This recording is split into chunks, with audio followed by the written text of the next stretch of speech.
Jaralığansın sen mağın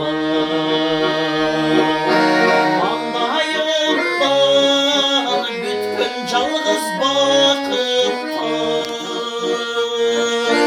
Seni süydüm buyruk alıp tağdırdan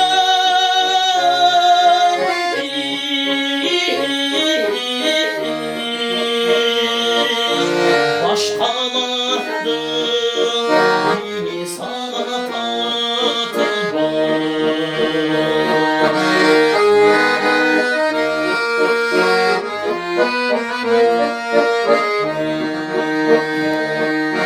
Şey olmuşsun sen jaralım men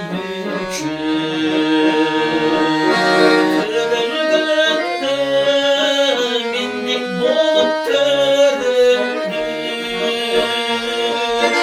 Abolmasın aytçı canım en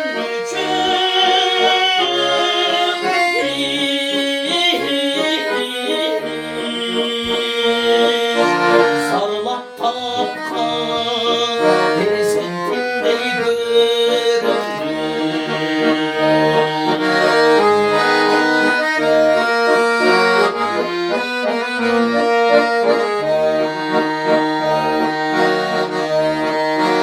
Biz joluktuk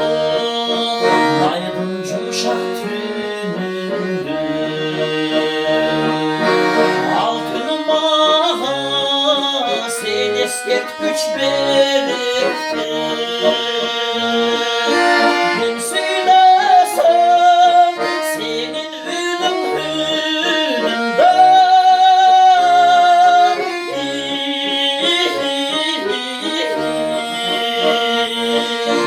Ben körülgün senin gözün gerekti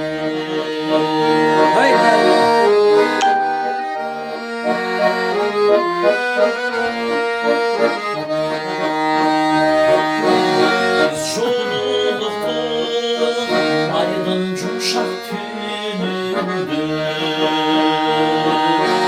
Altın mağa sen esketgüç benekti Biz ekobuz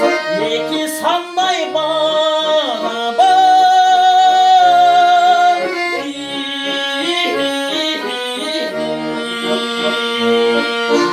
Biz ekobuz iki suday birikti Biz ekobuz iki sanday barabar